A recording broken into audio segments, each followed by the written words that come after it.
Hello, and welcome to episode 63 of the Sci-Fi Podcast. From Bloomington, Indiana, I'm Nick Zoutra. On today's podcast, I am pleased to welcome Dr. Hannah Rubin, Assistant Professor of Philosophy at the University of Notre Dame. Hannah's research centers in evolutionary game theory, philosophy of biology, and philosophy of science. In her research on inclusive fitness, an influential framework in biology which is used to study the evolution of social behaviors such as cooperative or altruistic behavior, Hannah is attempting to understand the explanatory value of inclusive fitness for evolutionary theory. With her work on genetics in evolutionary game theory, Hannah challenges the common and often implicit assumption that the phenotypic approach to studying evolution, meaning only focusing on the observable traits of an organism and ignoring their possible genetic effects, will be a safe bet in evolutionary game theoretic models. And with her work on experimental economics in philosophy, Hannah uses experimental methods from experimental economics to investigate philosophical questions, such as the evolution of language and the emergence of inequity. Hannah recently completed a postdoc in the Department of Theoretical Philosophy at the University of Groningen, and before that received her PhD from the Department of Logic and Philosophy of Science at the University of California at Irvine, during which time she served as managing editor for the journal Philosophy of Science. And thus, without further ado, let's bring in Hannah.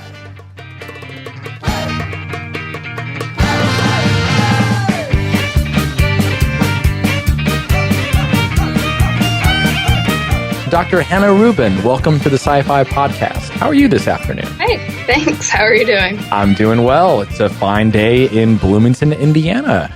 How are things is it South Bend? Yeah, South Bend. The sun is out, which that's an improvement over that's a new thing. Recent days. Yeah. Yeah, the spring is eventually going to come. Well, there was like a day or two where I thought it was spring, and then it got cold again. And so you're in is it first or second year at Notre Dame? My first year. Fantastic. And are you is it in the philosophy department, the HPS program, or both?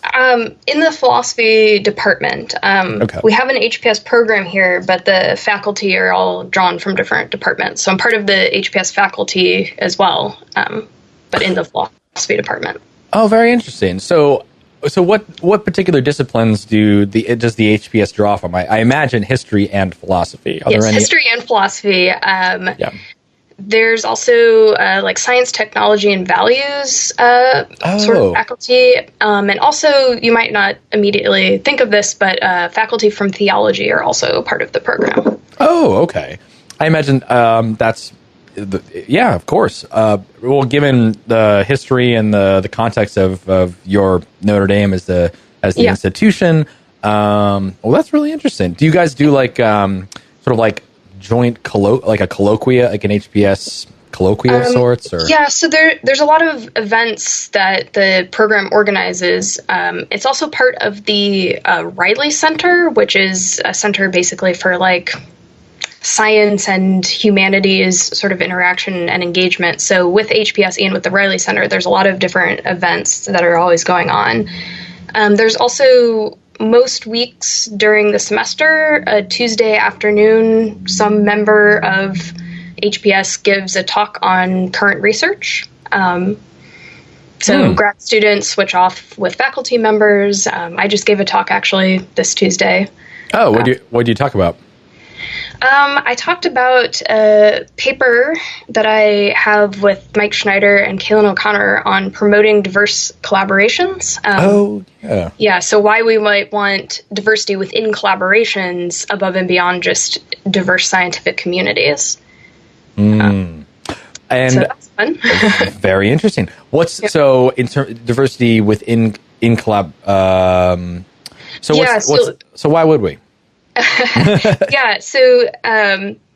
There's a lot of different reasons we might want diverse collaborations above and beyond just having like diverse membership of a community, because you want people with different perspectives to actually engage in other like engage with those other ideas that are out there in their work. And one way to do that is having diverse collaborations. There's also a lot of evidence that when we reason through things with people who are unlike ourselves, we tend to question assumptions or bring forward information where we might have otherwise just assumed that this other person has access to the same information. We bring it up, and so it that makes sort sense. of furders the process of reasoning. Cool. Yeah. All right. Well, great. Well, it sounds like a good time. And given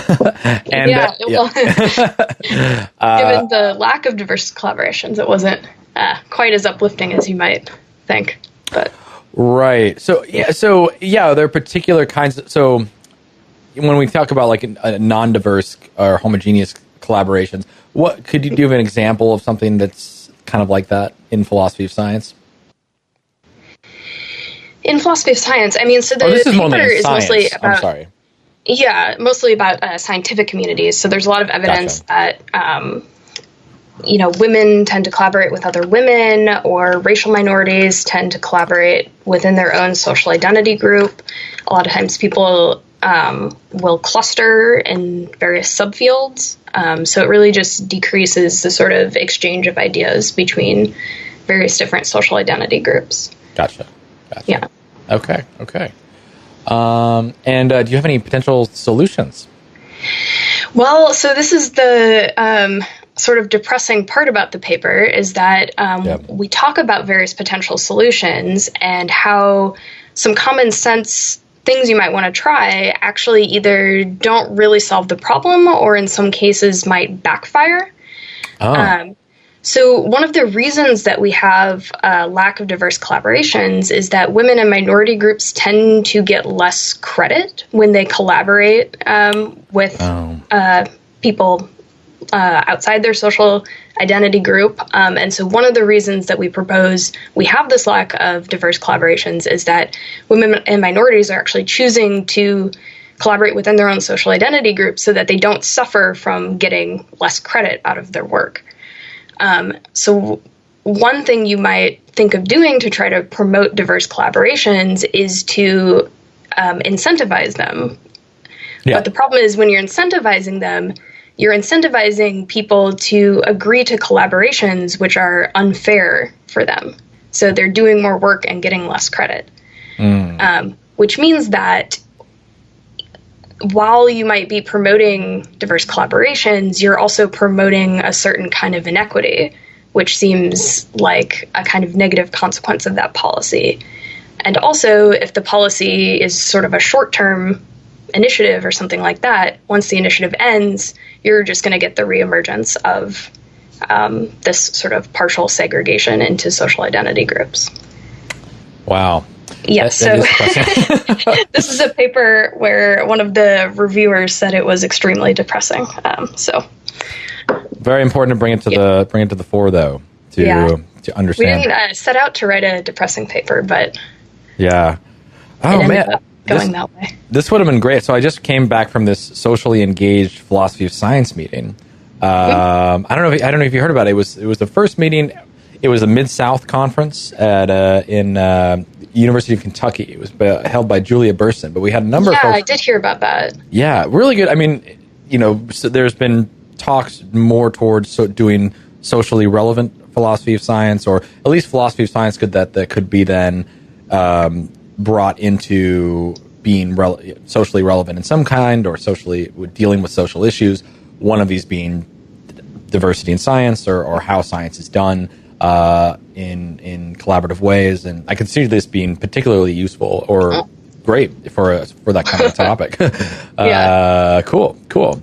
All right. Well, let's. Well, this is great. I'm eager to hear more about your current research, perhaps on this topic and other topics. But before we get into that, let's take a step back and figure out how you came to be doing philosophy of science to begin with. The first part was supposed to be the fun get to know you, and I started talking about my most depressing paper. So that's good. Well, I mean, we're all. Well, let's okay. Get back to the. We'll get back to the get to know you part. So yeah, tell us a little bit about yourself, Hannah. Where'd you grow up? I grew up in a suburb of St. Louis, Missouri. Okay. Yeah, Chesterfield, Missouri. Okay, what was that like?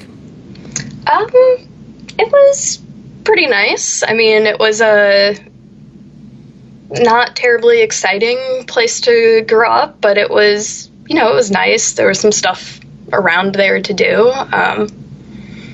Just perfectly lovely place to grow up. So is this the Midwest or the South? How would you define Chesterfield? It's the Midwest. Okay. Yeah. Okay. What were you interested in growing up? A lot of different things. I did a bunch of sports. I did gymnastics. I did softball. I also wouldn't say very artistic, but maybe very like crafty. Okay. Doing a lot of different types of craft projects and stuff like that. Okay. But not any sort of like something that would be really like artistic, like painting or anything like that. Sure. What were your parents up to at the time? My dad was an accountant and my mom was a homemaker. Okay. All right. Did they encourage philosophy at home? I imagine. It's fair to say I think they were confused and surprised when I decided to go to grad school for philosophy. Although my brother had previously gone to grad school for geography, so they were, I think, maybe a bit more mentally prepared than they might have been. They already had the experience of like, we don't get what's going to happen, but maybe like, okay, good. All right. Yeah, and then. My dad, I guess, did a bunch of research on what the career prospects were for grad students and like what the, professors, what kind of lives they lead and stuff like that. And so convinced himself that I was going to be all right. Yeah. Okay. Well, good. Yeah. Cool. All right. But I imagine before grad school in philosophy, how, in terms of, it sounds like you had a lot of varied interests. What were some of your, aspects of how what you became interested in undergrad, how you wanted to live your life? What were you thinking at the time? How I wanted to live my life. Well, I went into undergrad and I didn't declare a major until I was forced to. I was kind of just taking whatever classes interested me. So I took Russian classes because when I was in high school, I had a bunch of Eastern European friends and it sounded really cool. And I was like, I want to like speak and sound that cool. And I took a bunch of religious studies classes and I took, sociology, psychology. I took a class called The Psychology of Baseball. That was kind of fun. Oh, cool. And then I got an email when I was a junior saying you can't sign up for classes until you declare a major. And so I had to make a decision. Do I want to declare biology as a major or do I want to declare philosophy? And I wrote down philosophy and went on from there. Do you recall what was kind of interesting about philosophy to you? So analyzing arguments was very fun for me as an undergraduate. And obviously it still is, but in order for me to like believe that I understand something, I really need it to be very concrete and laid out in detail. And so the idea of really figuring out how all the parts fit together was something that's how I understood everything. And so it was very natural for me to do that sort of thing in a philosophy class. That makes a lot of sense. Okay. So you became a philosophy major. You finally, you declared. I did. Right. But a lot of us become philosophy majors, or there's a lot of philosophy majors perhaps out there that go on to do other professions or take the skills that they used and then apply them in different ways. So what made it such that this seemed like a career path for you? That's a good question. So I enjoyed school. I enjoyed all of my classes. I enjoyed writing papers, and I thought that it's possibly something I want to do, long term. And I thought, well, why not take a chance, go to graduate school, figure out if it really is something that I want to do long term. Sure. And it's not like, going to grad school, you are committing yourself, but it's not like a lifetime commitment. And so I thought, like, there's a chance that I really want to do this. I'm going to go figure out if I really want to do this. I completely agree. I had a very similar experience. I'm not completely sold, but I'm interested. And I think, it's great if you are completely sold. That's fine. Yeah. But also that graduate programs are great for getting new experience. If you have an interest, why not follow that along a little bit? Yeah. And at that point, there wasn't like an alternative career that I was seriously considering anyway. So it's not like I was giving something up to go to graduate school. Sure. Yeah. And so were you, at the time with, you were doing philosophy, it looks like philosophy and religious studies at University of Missouri. Yeah. Okay. What involved with the religious studies? So that was sort of a case where I just kept taking classes because they were interesting to me and realized that I had almost enough classes to get the major. And so, added on the major. Okay. Like sort of at the last minute. Sure. But yeah, there's a really good religious studies department at the University of Missouri. So I took a lot of classes on sort of African religions, Native American religions, indigenous religions more generally. And there's also they had classes on religion and Harry Potter. So that was super fun. Yeah. Cool. Did you find any like interesting connections and or like lines of thought that connected religious studies and your philosophy studies? I took an independent study where I wrote a paper on Native American epistemology. That would be one. Different conceptions of like truth and knowledge in Western societies, and a few different Native American societies, because obviously they have very like diverse beliefs. But I picked a few to sort of make some comparisons. Very interesting. Do you remember the kind of what you found from exploring Native American epistemology? So keep in mind, I was writing this as an undergrad, so like my ideas are not like brilliant revelations or anything like that. And I only did it for like one semester, so it wasn't like I was even really throwing that much time and effort into it. But one thing is there's this idea in a lot of, it's not just isolated to Native American cultures, but a lot of different cultures where there's an idea that truth and knowledge are cyclical. So things can be considered part of your knowledge, and then they can disappear. And there's this assumption that they will come back to being important knowledge in the future if it's ever important for them to do that again. Very interesting. Yeah. Okay.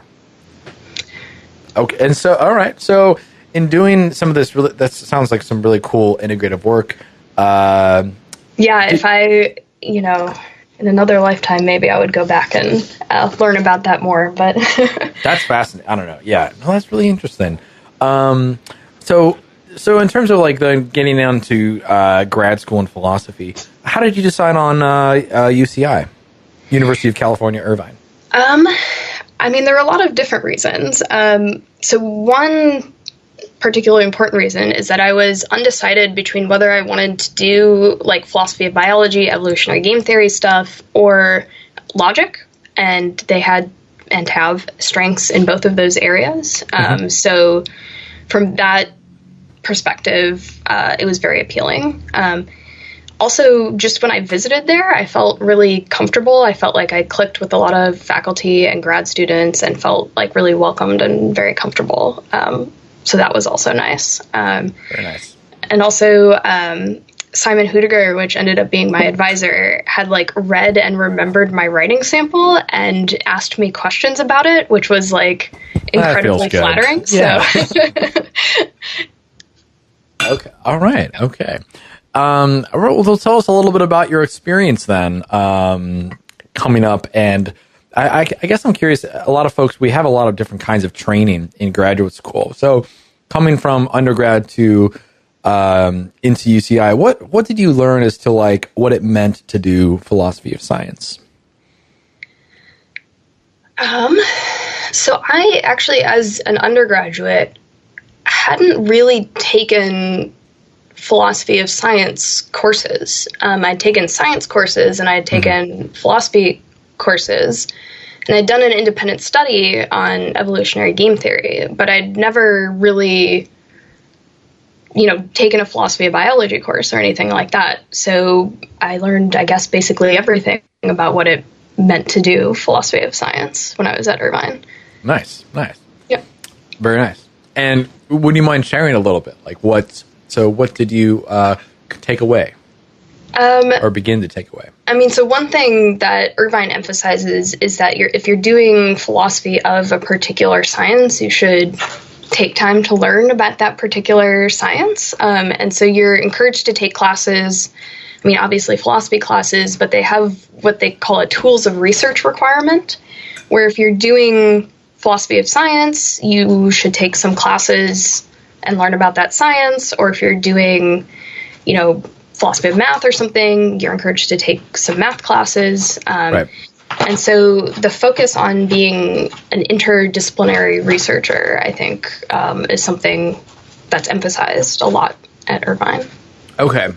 So we've heard this a lot on this program of being taking an in practice approach, or at least being embedded, well steeped within a particular science. So to me, that you just say they taking some of the classes.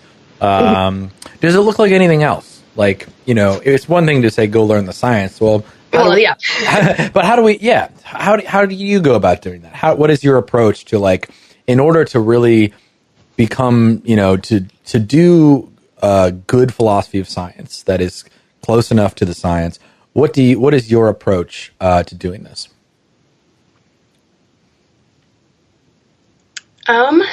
So I think I don't necessarily have one specific approach. Right. I think there's a lot of different ways that you could do philosophy of science. So one is to look at claims in the various sciences and try to, question or point out various assumptions that they're making. Oftentimes it can be helpful to compare the sort of arguments that are going on in the sciences to arguments that have been going on in philosophy for decades. Sometimes that can be illuminating. Other times it's useful to use the tools of the sciences to answer questions that have been occupying the minds of philosophers for decades. Do you have perhaps an example of that? Yeah, I mean, so I think possibly if people talk to anyone doing evolutionary game theory from Irvine, the immediate example that pops into my head, at least, is the sort of Quinean skepticism about the emergence of meaning. So there's this idea that, like, how can we agree on what our words would mean by some sort of convention if we didn't already have language to talk about and decide on what those words mean? And so you can use tools from economics and evolutionary biology to show how you can start with sort of meaningless symbols, signals, whatever you want to call them, and get meaning just emerging. So this is the sort of Lewis and Skirm's signaling game framework. Okay. And so in these kinds of games, how do we denote and or demonstrate meaning there, or the meaning that comes about? Yeah, so a lot of times the meaning is described in terms of informational content. So you get these cases where you have a sender of the signal. They're transmitting information to the receiver. And so then the meaning is either something about the world or something about the action that the sender wants the receiver to take. Okay. And okay, so in doing some of this work, how much have you shared it with and or collaborated with other philosophers who might not be in philosophy of science or who might not be familiar with these kinds of methods, who might be still interested in this kind of interested in the similar questions related to this? Yeah, I mean, so I've definitely talked with other philosophers about these sorts of methods.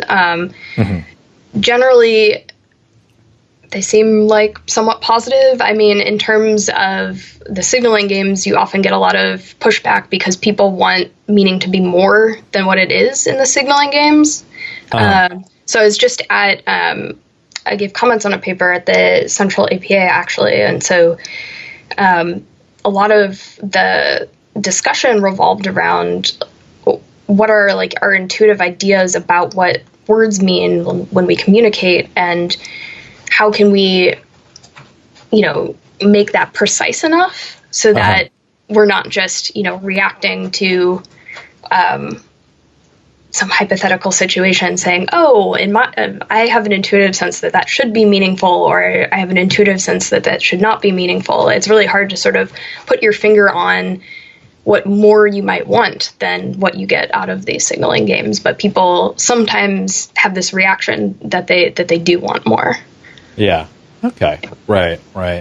Yeah. I mean, that's something I'm curious about just in general is this kind of work. And especially if this way of doing philosophy of science is studying the science and using tools in science or philosophy of science to bear on traditional philosophical problems, how is then that work received? And what way does that contribute to a knowledge base? And in what knowledge base is it necessarily? Yeah. So okay. In my experience, it's often hard to sort of pitch your work when it requires knowing a lot of mathematical detail. So this is something when I was early on in my grad career, I struggled a tiny bit, like knowing how much of the mathematics to keep in so that people can actually understand like your argument, but taking enough out so that it's not, I mean, because you're not up there. That's like not really the point of what you're trying to convey to people. It's not like you're trying to convey, here's the mathematics. You're trying to convey, here's the argument. But I think I've managed to strike a nice balance. And I think that putting in the work to try to balance the right amount of mathematics can be very rewarding when you're presenting your work to non-philosophers of science.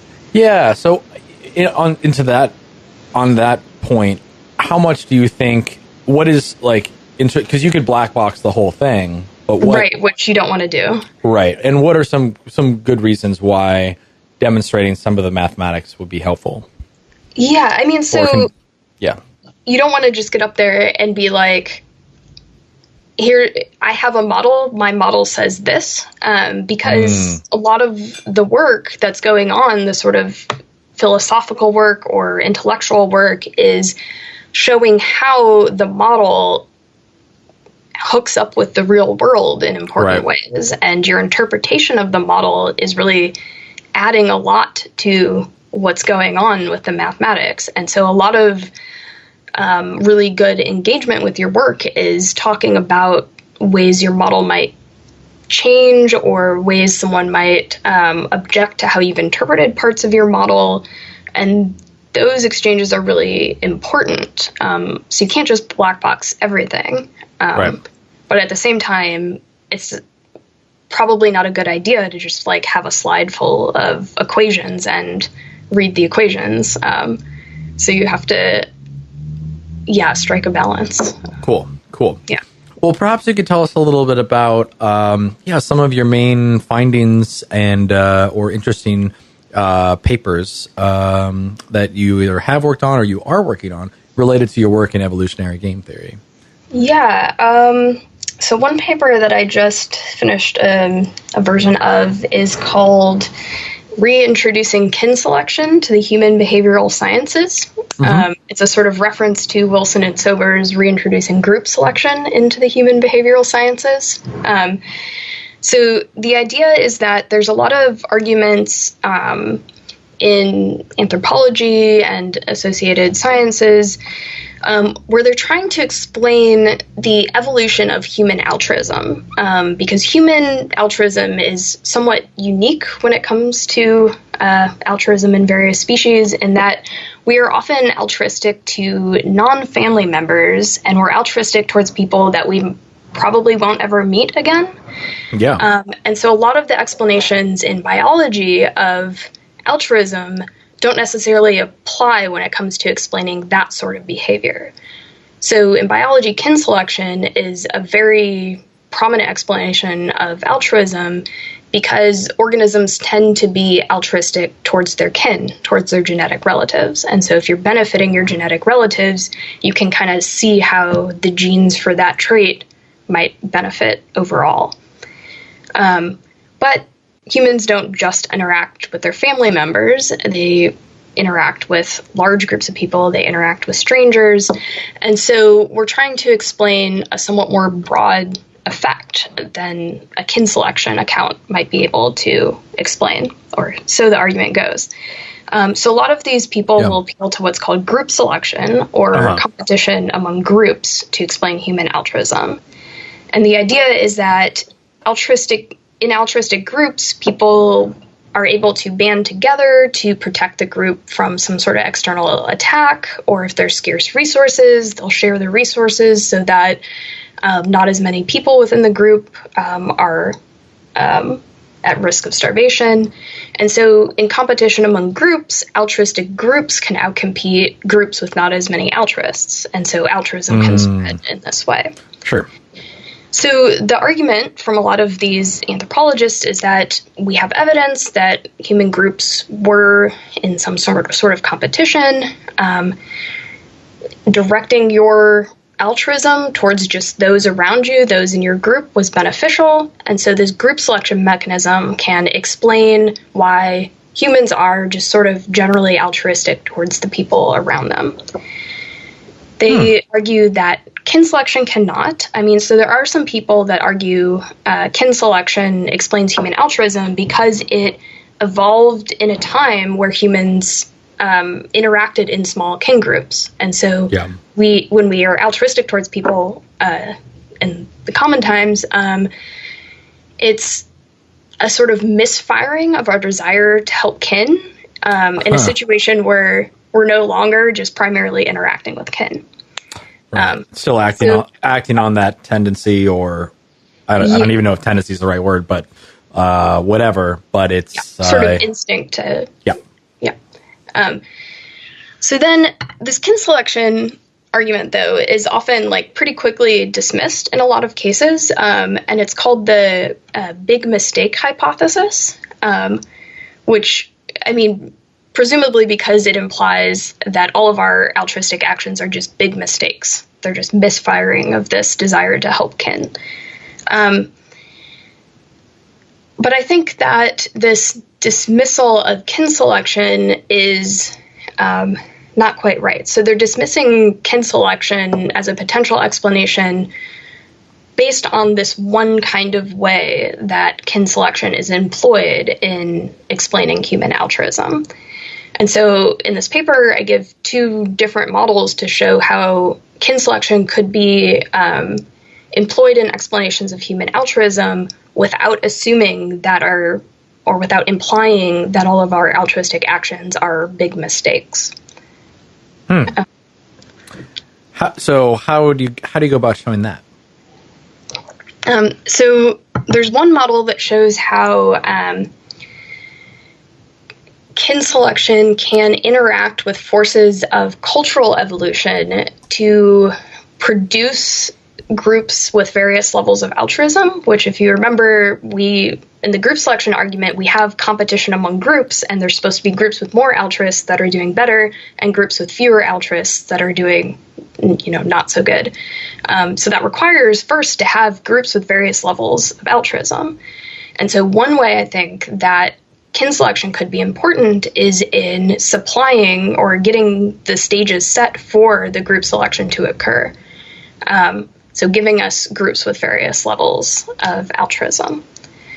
So that's one example. And the other example is taken sort of motivation from Jonathan Birch's new book on the philosophy of social evolution, where he makes this like really fascinating observation that there's similarities when it comes to human cultural evolution and microbial evolution.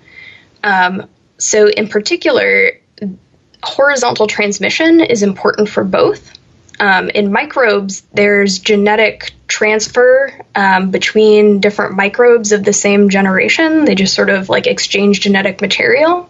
Okay. In human cultural evolution, we exchange cultural traits or cultural variants. So we interact with people of our own generation and imitate them or adopt certain traits that they have. And so it's called horizontal because it's within the same generation. But what Jonathan notices is that in both of these cases, it can generate high levels of relatedness. In the microbial case, it generates genetic relatedness. Mm-hmm. And in the human case, it generates cultural relatedness. And so he proposes that if we have a situation where this horizontal transmission can generate cultural relatedness, we can get sort of the cultural evolution of altruism. And so I provide a model to show that actually you can get this horizontal transmission generating high enough levels of relatedness that you can get the evolution of altruism just by sort of people imitating those around them. Yeah. So in terms of arguments, so you meant to, I imagine with human behavior, this argument. So in terms of cultural evolution, how do you understand like, I guess the role of culture in these in altruism? So there's a lot of evidence that people's social behavior when it comes to altruistic, like charitable donations or altruistic interactions with people they know, is due to imitative learning. So there's experiments that have been done where, let's see if I can't remember all the details, but I think the idea is that like you have a child who's part of the study and they observe an adult either putting money into a little jar to donate to charity or not, and they will imitate then the adult when it comes to their turn to choose whether to donate or not, and which charity to donate, like which little jar they put the money in, they imitate that. So I think that cultural learning and cultural evolution is extremely important to explaining human altruism. Okay. Yep. Do you have any pushback in terms of like the role, like understanding and explaining this kind of behavior with appeal to culture? I know in cultural psychology, from what I know very little of, it's kind of contentious to explain and understand what culture is.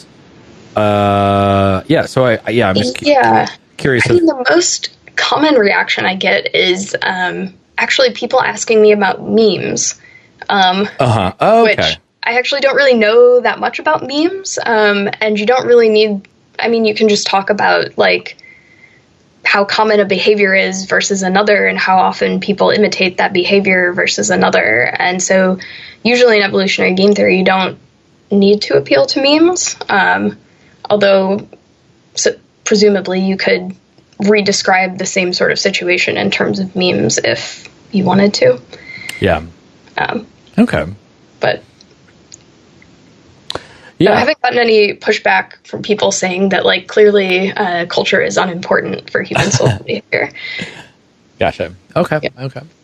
All right. So that that's some pretty fascinating work there. Perhaps let's maybe shift back from your work for a minute, and I'd like to talk about your additional service-related roles that you took on in graduate school. This is pretty unique for up-and-coming philosopher of science like yourself to be managing editor for the Philosophy of Science magazine or Philosophy of Science journal. Could you tell us a little bit about how this came to be and what your experience was like? Yeah, so when I was a graduate student, the journal was housed at UC Irvine. The editor, Jeff Barrett, was there. And so I had an office right across from his office. And yeah, just sort of took the administrative role of managing the journal, which was, I mean, while the journal was housed at Irvine, all the managing editors were graduate students at UC Irvine. Mm-hmm. And so people would take maybe like 1 to 2 year roles, terms, I guess, filling the role of managing editor. So what are the responsibilities of the managing editor? So answering emails to the extent that you can. So if people write in with questions that you can immediately answer, you take care of that stuff. Making sure that submissions go smoothly when submissions come in, making sure that they're blinded before they get sent out to reviewers, interacting with the press, so making sure everything gets compiled correctly when it is sent to them before they then go on to make the proofs, things like that. Okay. Very important, sending out weekly emails to remind all the associate editors how long they've been taking with various tasks and what deadlines are approaching. Great. And so, and what are the roles for the associate editors? So the associate editors, I mean, I think this is pretty general practice for journals. The associate editors are the ones that handle the manuscripts and find reviewers and things like that. Yeah. Cool. Yeah. So what did you learn just in terms of being pretty connected with the journal? What did you learn about in terms of just the journal and the editorial process? Is there anything you've gleaned that you didn't know before, or that was been particularly useful for then doing work or submitting work? Yeah, so one thing that was really valuable for me, since I was doing this sort of towards the earlier end of my graduate career, is like how many great papers get rejected. And so that really makes it, at least for the first couple rejections that I received, it made it like way less intense of an experience. Like I had mentally prepared for that, and I knew that like even great people get their papers rejected all the time. Yeah. So were these just, so you got to see papers that I imagine you were like, wow, this is great, and then were surprised that they became rejected? I mean, yeah, so it wasn't necessarily like I read a paper and I thought this is brilliant, like these people like shouldn't have rejected it, but it was more so just seeing all the papers coming in and like the frequencies of decisions, which, I mean, you can like look those statistics up, but it doesn't really, you don't internalize it, I guess, as much if it's just sort of a statistic on a page. Gotcha. Right. When you see like 20%, 30%, whatever, then all of a sudden, but then you really see the quality of work and you're like, oh, wow. Like, you start to think that like the 20, I don't know. Yeah, that's really good. I think that's really good for early career folks and just folks in general to know. Like, I think you probably learned that, but it's nice to see and like nice to have that image of, okay, this is how it works. Okay. Anything else in terms of what did you find in terms of like maybe perhaps things one can do to increase their chances of publication? I mean, in terms of, I guess, being responsive to reviewer comments, it's really important to sort of keep track of the changes that you're making so that the reviewers, when they get your revision, see that you actually took into account what they had to say. Yeah, definitely. Yeah. Okay. Yeah. Very nice. And so you were working with them, with the Philosophy of Science Journal for a couple years? Yeah, it was about 2 years, I think. Very nice. Did you have any other connections with the association itself? I was a member of the association, and I went to the meetings. But other than that, no. Okay. Well, cool. Well, that's a really unique perspective. Is that the case now? So, who are the? I wonder. I don't even know who the managing editors are now. And is the Philosophy Science Journal, is it still at Irvine or is it somewhere else? No, it's at Washington, and Andrea Woody is the editor. That's right. Okay, so I imagine, are there Washington grads that are now? Yeah, I believe they have a similar setup going on there. Cool. Yeah, which is great. I mean, also, like, I guess I should mention that it was just really fun to, like, have email exchanges with philosophers of science who are, in general, extremely nice. I mean, I was nervous when I started the position that, like, oh no, like, I'm going to have to, like, you know, be perfect and, like, have all these, like, really nerve-wracking interactions. But it wasn't like that. It was just pleasant conversations with people for the most part. Oh, that's great. Yeah. And I guess I should ask, like, in doing this, like, is there anything you learned about the field as a whole? Like, just, you know, that's something from interacting with all these philosophers of science or a variety of ways. Like, I don't know. Yeah. What did you take away? It's a very broad question, and I'm blanking on the specific answer. I did not have any of these questions beforehand. These are totally off the cuff, by the way. So totally, Draw. Yeah, I mean, I guess this is a very broad answer. I enjoyed seeing all the, like, various, like, aspects of what's going on in philosophy of science. So a lot of topics that I would have possibly never heard of, or never really thought much about. I mean, you know, you get, like, table of contents alerts and you sort of read through what's going on there, but you're not really ever, like, your attention isn't necessarily pointed towards a paper that you would ordinarily have, like, maybe not understood the title or something like that, but you're sort of pointed towards all these different topics and forced to at least learn something about what's going on. Perhaps. That was cool. Right. Yeah. And so do you recall, or can you recall perhaps some of the most maybe surprising work you saw, or work that you're like, whoa, like, the people are doing this? That's like, not, you know, in a way that's like, oh, this is just something, you know, this is not just philosophy of biology or philosophy of physics, but this is really something. Oh, geez. I'm sure if you had asked me while I was managing editor, I could remember something, but... okay, that's... Yeah. I'll take it that there were papers that were out there that were like, wow, this is... Yeah, some really interesting stuff that I'm sure now I've, you know, just sort of accepted it as something I already know, and so it doesn't, it doesn't strike me as so out of the ordinary anymore. Sure. Yeah. Well, so as a young scholar, it seems like you've been quite successful now at obtaining a great position at a HPS program. Perhaps you can tell us a little bit about your path to doing so. How did you go about, preparing to complete the PhD, to gaining sort of a preliminary position, and ultimately land at Notre Dame? Yeah. So Irvine.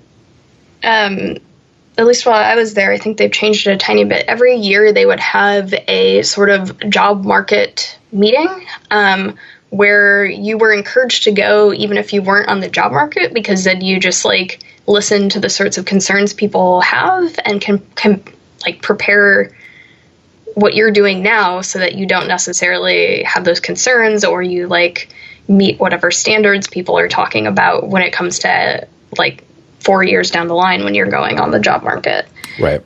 So I think now they do an even more elaborate thing where they do yearly, like, career days where they, like, plot your course through the grad program, and they have a bunch of different speakers coming in and stuff like that. But in any case, being forced to sort of think about the job market before you're on the job market was extremely helpful.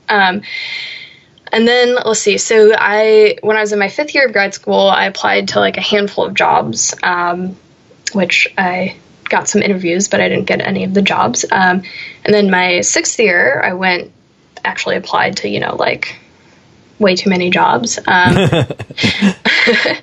And I ended up getting a postdoc in Groningen in the Netherlands, and at the same time the position here at Notre Dame, which luckily they let me postpone for a year to do a year of the postdoc. Yeah, I've heard of this. So you're not the first person that I've spoken with that, kind of lucks out or is successful in that, getting a couple positions, but allows one to carry on the postdoc for a year. Yeah. So how did the timing of this work out exactly?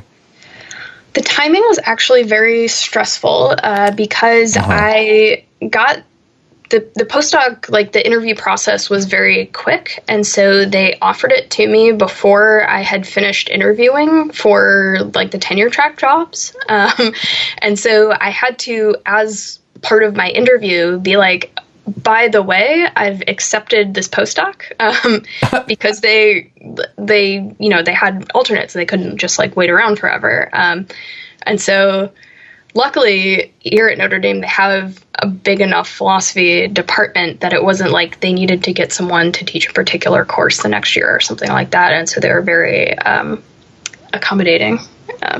Great. Yeah. Okay. Yeah, but I can understand that being a little, overwhelming. Yeah, definitely. Okay. Well, very cool. How was your time in the Netherlands, by the way? It was great. Groningen is like a beautiful small city in the north of the Netherlands. I really liked it there. They also have they have 3 great philosophy departments actually. So really? Okay. Yeah, it was great. Yeah, they have theoretical, historical, and ethics/practical. And they have like their own gigantic, beautiful building that houses these 3 philosophy departments. Very nice. Very nice. Yeah. And so I imagine, did you carry on some of your work from the thesis, or get involved in any new collaborations while you were there? Yeah, I carried on some of the thesis work, and then I have a few different areas of research. So my thesis was in philosophy of biology, but I also have this work that I was mentioning earlier on sort of social structure of science type stuff. So I was getting more into that while I was in Groningen. And one of the reasons is they have also very good sociologists there. And so I joined what they call research cluster. I joined norms and networks research cluster, which was great. I mean, they were super friendly, super smart people. They let me give a couple of talks to their research cluster and gave great feedback. That's great. Yeah. And were there a lot of philosophers of science there, or was it just kind of a mix? Yeah, there's a pretty good number of philosophers of science there.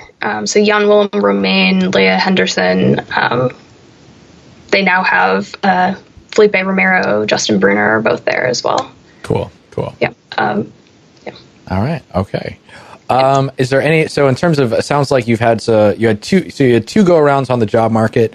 Is there any? And both, sound pretty successful. Obviously, the first one, I'm sure it was a bummer to not get a position after the interviews. I mean, it was okay. Yeah. I had only applied to a few jobs, so I was not really expecting. Right. Yeah. Cool. Any advice, I suppose, for early career folks in terms of the job market? Yeah, I mean, if you can have the opportunity to have 2 tries at the job market, definitely do it, because even if you don't get anything the first time around, it's still really, even if you don't get any interviews, then you at least have all of your materials prepared. And so it's much, much less stressful the second time around. Yeah. Still incredibly stressful, but I can't imagine doing it all at once. It would have been much more overwhelming. Right. Really can focus on let's say once the interviews come up, or once, whatever. It's, and I imagine, typically the second time around, perhaps papers have come through, other kinds of things have solidified. Yeah. Cool. It's good to know. But if you don't have that opportunity, just sort of thinking about it in advance is also very good. Right. Yeah. Okay. So tell us a little bit about, but before I realize we're going a little bit over time, but tell us a little bit about how things have been at Notre Dame. I know we started the conversation talking about some of your research there, but yeah, as a first year faculty member, what has it been like? What's the transition been like? Yeah, it's been great.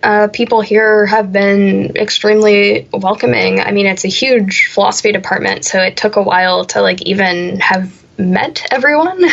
Sure. But tons of people took me out for coffee, took me out for lunch.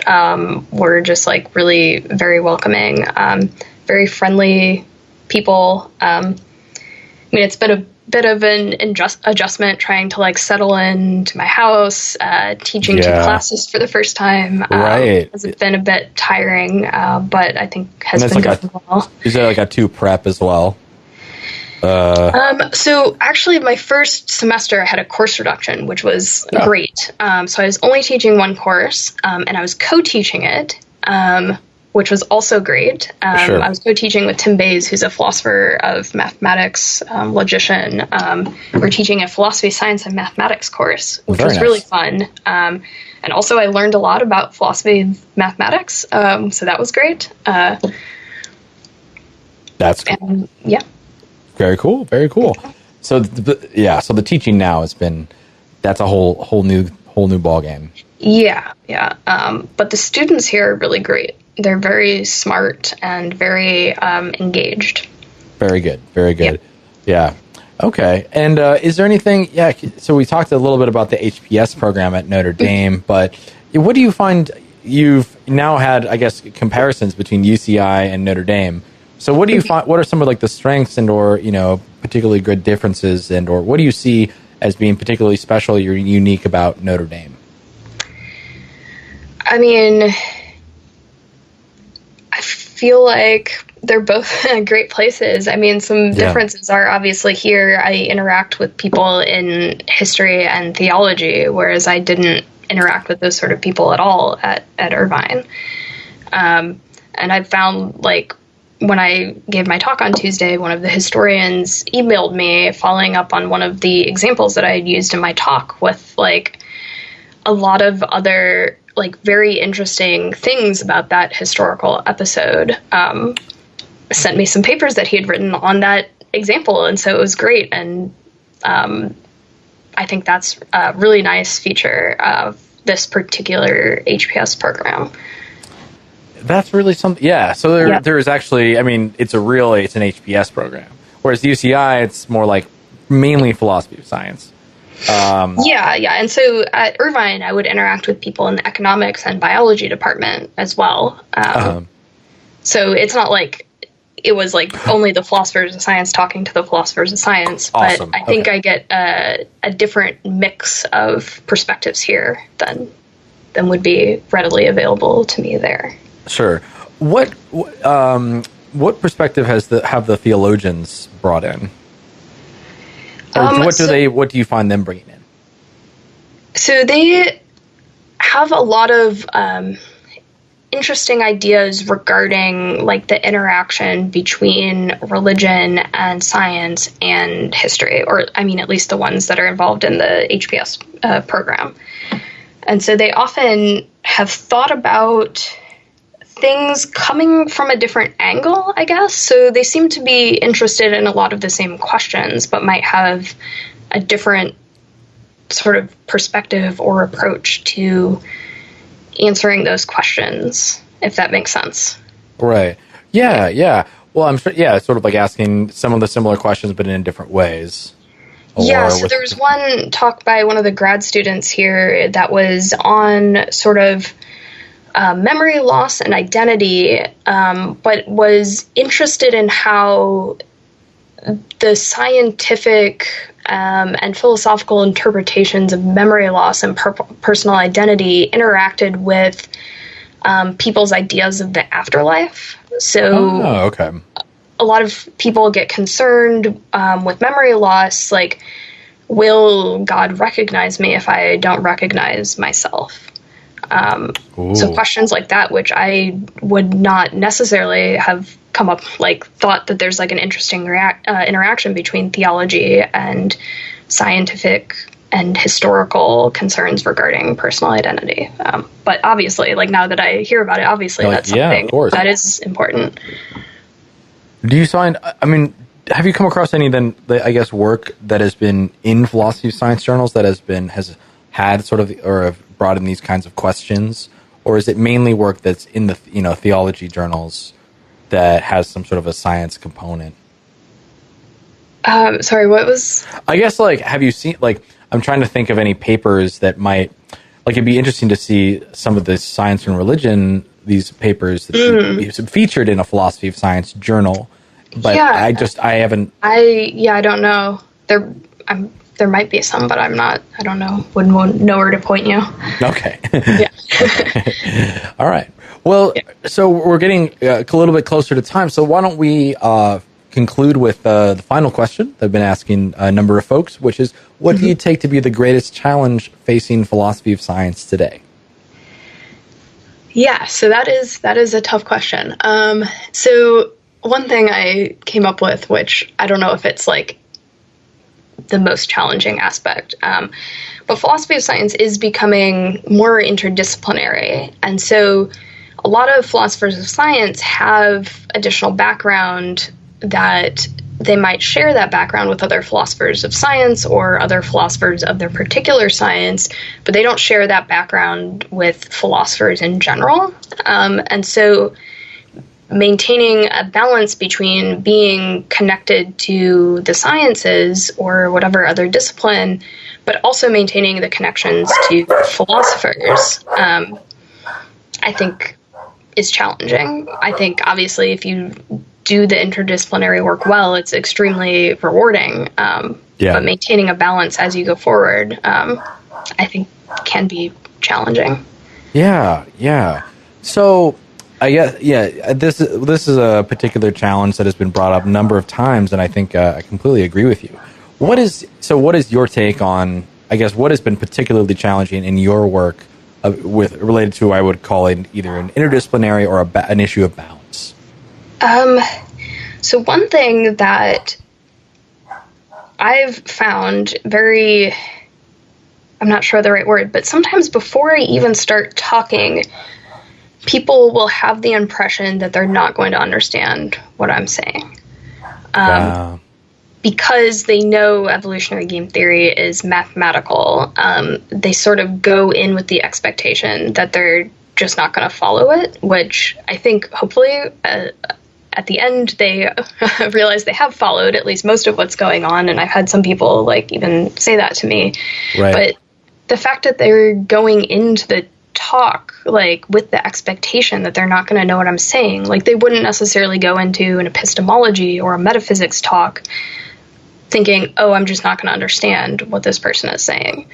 I probably would, but yeah, go ahead. Well, but right, but I get you. You're talking about analytic philosophy. Yeah, right. If you're an epistemologist or a metaphysician, you're right. It's your background. You assume, okay, I'll be able to follow along. It's not a bunch of math or something like that.